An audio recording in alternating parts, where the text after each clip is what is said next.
had a big number of coaches here. Not all the coaches that were here yesterday for the clinic, but most of them were here, got a chance to watch practice. They were in some meetings today with some of our coaches, and that was really worthwhile as well. Of course, coming off of yesterday, we had kind of a day of coaching clinic. So, what questions do you have about the Ravens? John, there's a lot of talk about Lamar.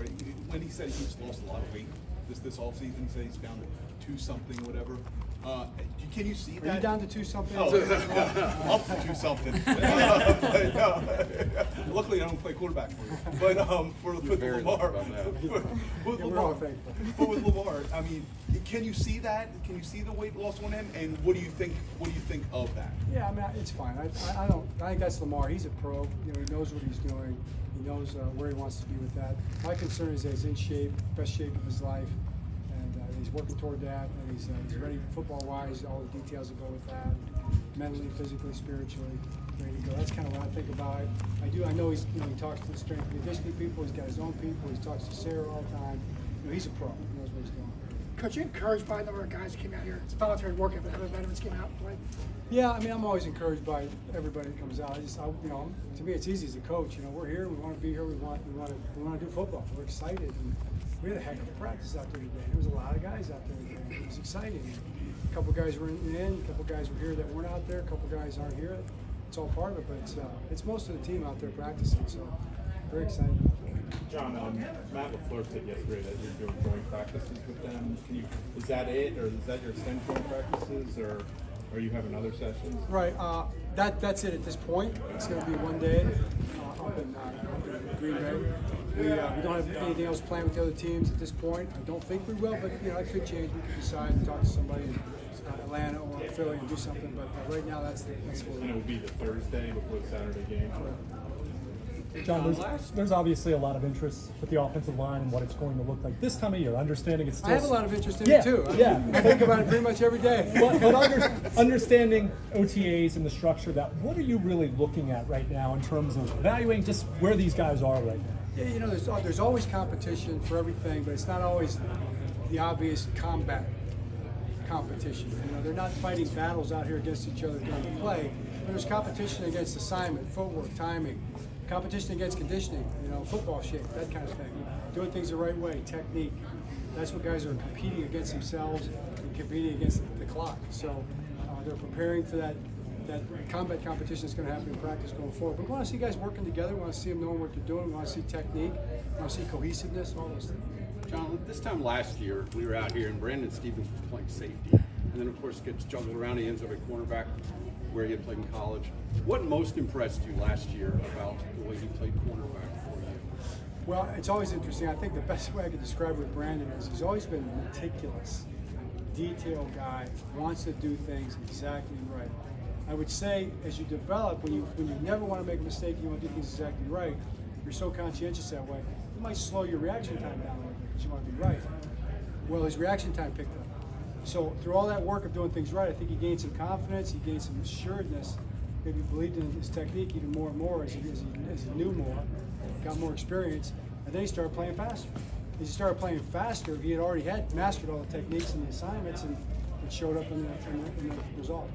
John, you mentioned wanting to see Andrew Voorhees back out here after a long year off.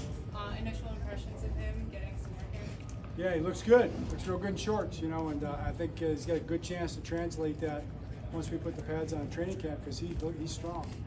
He's been in that weight room for a whole year. It's all he's been doing. He's been caged in the weight room, locked the doors behind him. You just leave him in the weight room, send him a couple meals every now and then, a protein shake, and lift another time. There he is. You see him out there. He looks really good. John, speaking of offensive line, we saw obviously Daniel getting some first team reps. Right tackle Jones and Cleveland, guard spots. Obviously, it's like you're charting where we're playing all these guys. Well, just early in this process, and kind of, is it you sort of look for the best combinations at this point and trying to find what you like most? It's a great question. I think it kind of goes a little bit back to the Brandon Stevens question. It's like you just don't know what's going to happen. You don't know what guys are going to look like. I always want to look at guys at different spots, unless they're established at that position. See where they look good, where they look the best. You never know what you might see, and then see where they're needed, and also where they might be needed sometime during the season. John, Lamar said that players are still talking. They still talk about that loss, the AFC Championship game loss. As a coach, this is kind of like the coaching academy question here. As a coach, do you like that still motivates the players, or would you prefer, hey, let's move past that? I think it's both. You know, I mean, you never forget. You forgive but don't forget. Well, we don't really forgive either, I guess, but we don't forget for sure and try to improve. It's always going to be part of it. I want to talking about everything. You know? What we're talking about is confronting everything that has to do with us being the very best we can be as a football team, as an individual player. So if that's part of the confrontation, let's go, man. Let's talk about it. Let's get better, and let's find a way to beat those guys. Not that you need any motivation for week one, but I mean Kansas City in the first game of the season, do you expect with sort of that aftertaste that guys will be, hyper ready for this first game? Well, I mean, they're going to be ready. They would have been hyper ready, to use that term, which is your term, just for the record. I used to say hyper ready. Uber ready. Maybe you might have used that term. Would be even cooler, Uber ready.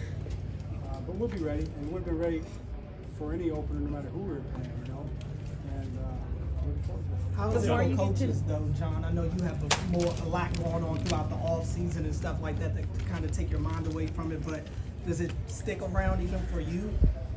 Everything sticks around, Everything sticks around, sure. The more you get to know Derek, what are you learning about him as a player on and off the field? One thing about Derek, one of many things, he works. He is a worker, 100% every day, locked in, asks questions, texts his coach at night, ready to go for practice, in the weight room. Very impressed. This guy is a true pro, ultimate pro. John, can you talk, is Keaton Mitchell making progress where you have a better idea when he might be out? We saw him out there, obviously, just watching. And Marcus Williams was good, right? He didn't need any procedure after the season? I don't think he had anything after the season. Marcus Williams, he's fine. Keaton is, it's not a comeback during training camp or a first game type of thing. I think we all know that. It's sometime during the season. So it's not like right around the corner. We shouldn't be, biting our fingernails. Is he going to get back? But I will say he's on schedule, maybe ahead of schedule. He's doing really well. He's always got a smile on his face.